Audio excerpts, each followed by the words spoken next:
El Museo Nacional de Costa Rica es un centro cultural por excelencia. Sus muros cobijan lo inalterable de la historia y la identidad de todos los costarricenses. Desde su inicio, la tarea del museo ha sido la de investigar, rescatar, proteger, conservar y proyectar el patrimonio cultural.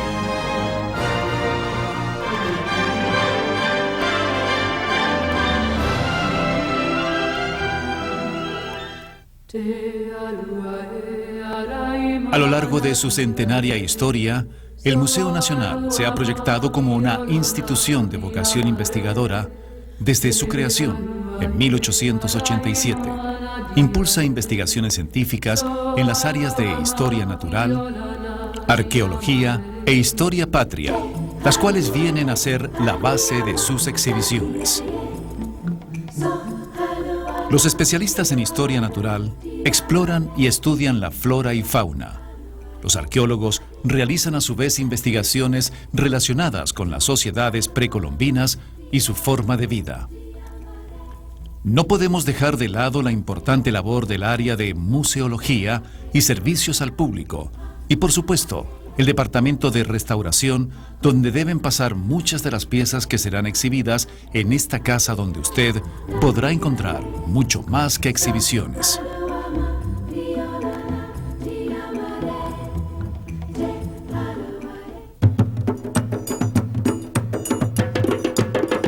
Mire, el área de proyección se encarga básicamente de la divulgación y de la proyección al público de las diferentes manifestaciones, digamos, de patrimonio cultural y natural.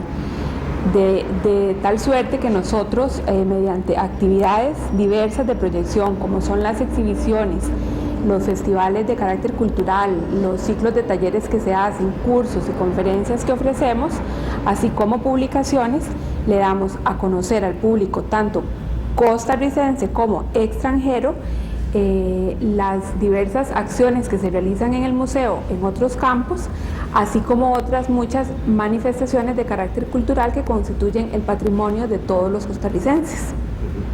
Bueno, en el diseño de las exhibiciones usualmente participa un equipo variado. Tenemos desde la participación del curador, que es el que define cómo va a ser, cuáles son los temas que se van a tratar en la exhibición, los museógrafos, que son los que se encargan de hacer el diseño, ¿verdad? Y atrás de eso también hay un equipo de educadores y comunicadores que se encargan de la divulgación, de la realización de las actividades culturales. Por ejemplo, siempre que montamos una exhibición, procuramos además que haya un ciclo de charlas o que haya tallercitos al respecto, ¿verdad? Sobre eso, para que una mayor cantidad de gente pueda venirnos, o sea, pueda venir a visitar y conozca más tanto sobre el tema como sobre el museo en general.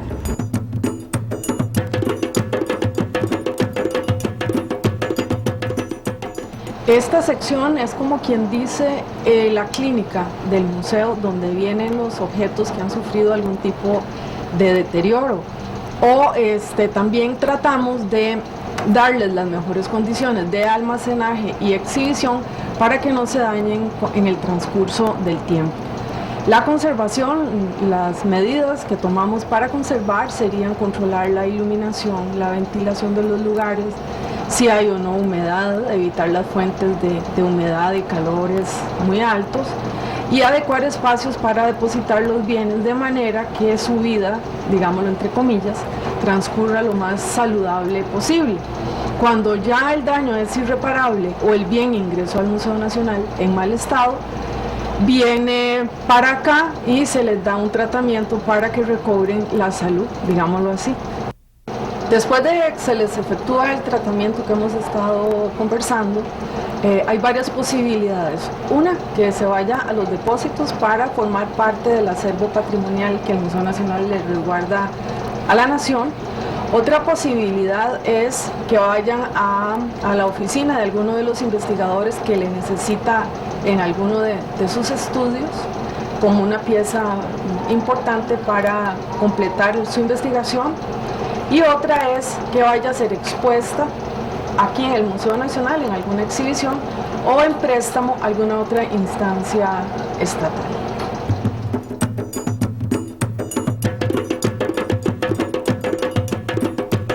El Herbario Nacional ha sido muy importante para el museo y para el país en general, porque ha permitido documentar y dar a conocer cuál es la riqueza florística que existe en el país. Gracias a ese esfuerzo, hoy sabemos que Costa Rica es un país muy diverso, con alta cantidad de especies, muchas de las cuales son autóctonas o únicas de Costa Rica. También ha permitido hacer más sensible a la gente sobre los temas de ambiente y naturaleza, y que la gente tenga una mayor conciencia del valor que representa esa biodiversidad costarricense. Bueno, el herbario es como una gran biblioteca de información, es una biblioteca de referencia. En el herbario se puede consultar información básica de cualquier tipo de planta natural de Costa Rica. Entonces se convierte como una gran fuente, una gran base de datos en donde podemos tener alguna información que sea mínima de la historia natural de cada una de las especies de plantas del país.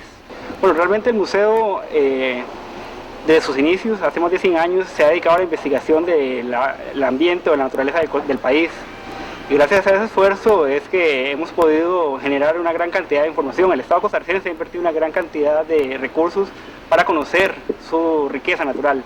Eso significa mucho, o sea, tiene una gran importancia para el país porque es parte del desarrollo que debe incluir diferentes aspectos o aristas sobre el país, y una de ellas es el desarrollo de la parte ambiental. Bueno, la colección de insectos es muy importante por el hecho de que tiene dos componentes que le integran, ¿verdad? Que son la colección histórica, que se inicia a finales del siglo XIX y principios del siglo XX con los aportes de Fidel Tristán y Pablo Violey, ¿verdad?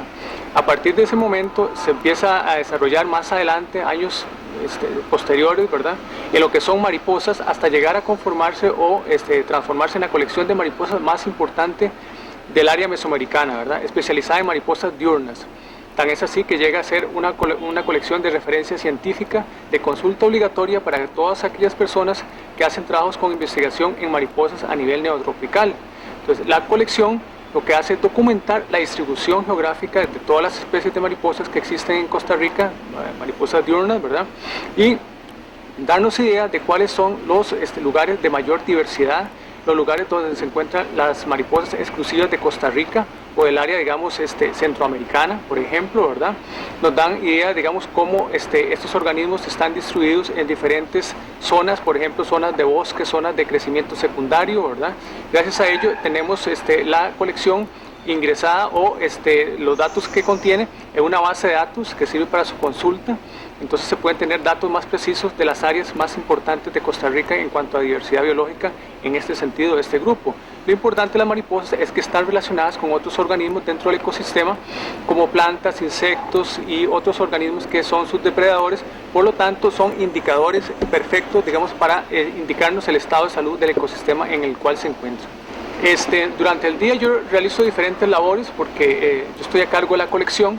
Entonces tiene varios componentes. Uno es el manejo de colecciones, ¿verdad?, que implica todo lo que es la recolecta de ejemplares, el procesamiento de los ejemplares o lo que uno conoce comúnmente como disecarlos, ¿verdad?, luego etiquetarlos, identificarlos, ingresarlos a la base de datos y finalmente almacenarlos en la colección. Además de ello también realizo investigación, ¿verdad?, respecto a los ejemplares que estoy recolectando en zonas específicas, como le digo, principalmente en zonas afectadas por la actividad humana, o sea, zonas afectadas por la contaminación, por la deforestación, utilizando las mariposas como indicadores de estos sitios, ¿verdad? Entonces, a raíz de estas investigaciones también hago publicaciones en revistas especializadas o publicaciones en medios que sean accesibles a un público medio, por ejemplo, estudiantes de escuelas. Además de eso, en este componente doy talleres sobre mariposas, cómo atraer mariposas a los jardines de las casas, cómo integrar estos elementos, digamos, a nuestras zonas urbanas, ¿verdad? En general, puedo capacitar también a profesores de secundaria, profesores de primaria, también a guías de turismo, por ejemplo, etcétera.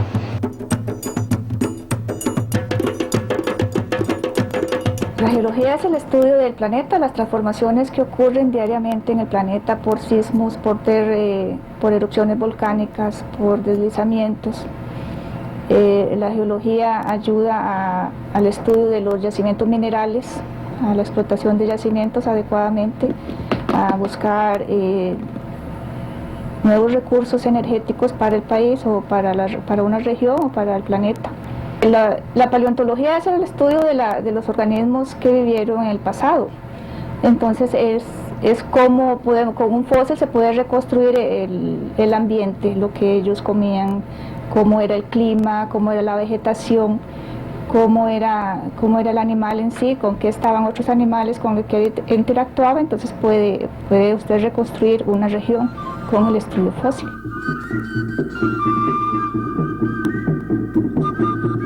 Costa Rica tiene registro fósil de organismos muy grandes como los mastodontes, los perezosos gigantes, algunos armadillos grandes también como de 1 metro de largo. Entonces sí, esa es nuestra megafauna, los organismos, no tenemos dinosaurios ni nada de eso, así como que la gente dice organismos muy grandes, que fueron muy grandes, pero sí tenemos algunos registros fósiles de mastodontes y perezosos gigantes.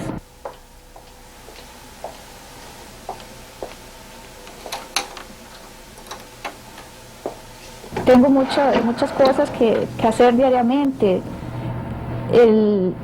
Hay que limpiar los ejemplares fósiles se limpian, se catalogan, se incluyen en la base de datos y se meten también en un catálogo que llevo en papel, en un libro para aquello del registro, ¿verdad?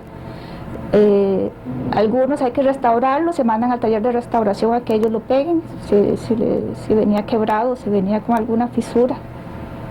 Luego se identifica, utilizamos algunas referencias, algunos artículos para poder identificarlo.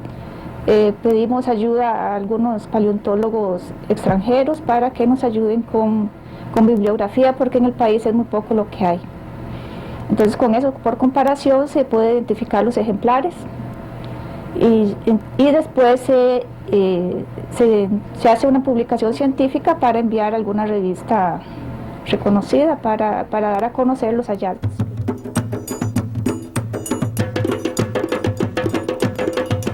Bueno, nosotros en el Departamento de Arqueología o Antropología del Museo Nacional llevamos a cabo varias tareas, ¿verdad? Pero podemos decir que inicia la labor con la planificación de las investigaciones que llevamos a cabo en cualquier región arqueológica del país o en cualquier provincia. Esto inicia, me refiero, con la metodología, las técnicas que vamos a utilizar en un terreno para ubicar sitios arqueológicos que llamamos nosotros prospección como primera tarea. Luego que hacemos la prospección y ubicamos una serie de sitios en la región que corresponda, seleccionamos algunos de estos sitios arqueológicos, llámese funerario o cementerios, y otros de habitación, para hacer excavaciones ya concretas en búsqueda de ese tipo de información, es decir, determinar, por ejemplo, cómo era el enterramiento en una época del país, en esa región, o cómo estaban distribuidas las viviendas, cómo eran esas viviendas, las características internas, habían fogones, dónde estaban ubicados, ese tipo de cosas. Lo mismo que la obtención de los materiales que funcionaban como tales, digamos, como cocinar, servir alimentos cuando se trata de viviendas, o cuando se trata de enterramientos, bueno, el tipo de individuos que estaban depositados en esa fosa, si eran hombres, mujeres, niños, y el tipo de artefactos o piezas que estaban depositadas con el muerto. Una vez que nosotros llegamos al laboratorio con todo ese material que va bien detallado, de qué lugar venía, la profundidad que estaba, el rasgo a que pertenecía, llámese tumba o llámese área de habitación o doméstica, nosotros en el laboratorio acá empezamos con todo el proceso de lavado, numerado de cada una de las piezas, llámese un fragmento como una pieza completa, se enumeran todos y luego se separan de acuerdo a la forma, a las características de decoración, y entonces empieza el análisis para determinar principalmente las características temporales, es decir, determinar el tiempo en que estos eventos se llevaron a cabo. En algunos casos logramos obtener muestras de algún tipo orgánico, llámese carbón vegetal o llámese alguna otra muestra orgánica de hueso inclusive, que podamos llevar a fechamiento absoluto en un laboratorio que no se hace en Costa Rica.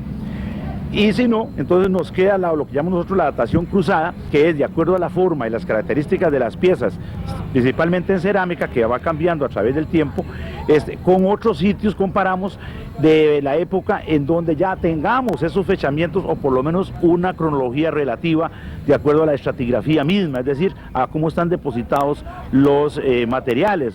Nosotros tenemos claro de que los primeros materiales que se depositaron estarían más al fondo de la excavación y los más recientes muy cerca de la superficie.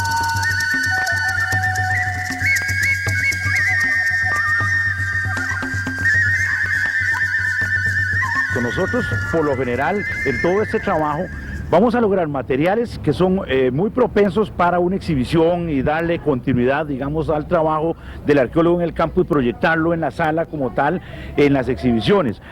Esto es más que nada porque lo que tratamos es de meter a la sala eventos como más concretos, es decir, bueno, tenemos el piso de una vivienda o tenemos las características de los fogones de una vivienda o piezas ligadas a la extracción de recursos, al cocimiento, a la preparación, y en otros casos vamos a tener un material que es fragmentos que no tienen, digamos, pues mucho que decir al público porque son como más comunes y las podemos tener en piezas completas, ¿verdad? Entonces en muchos de los casos estos materiales no pasan a la sala, sino que se quedan para otro tipo de análisis que ya sería en artículos científicos o de otra índole que van a ir a las revistas especializadas, ¿verdad? Como Vínculos que publica el Museo Nacional para principalmente los mismos científicos, ¿verdad?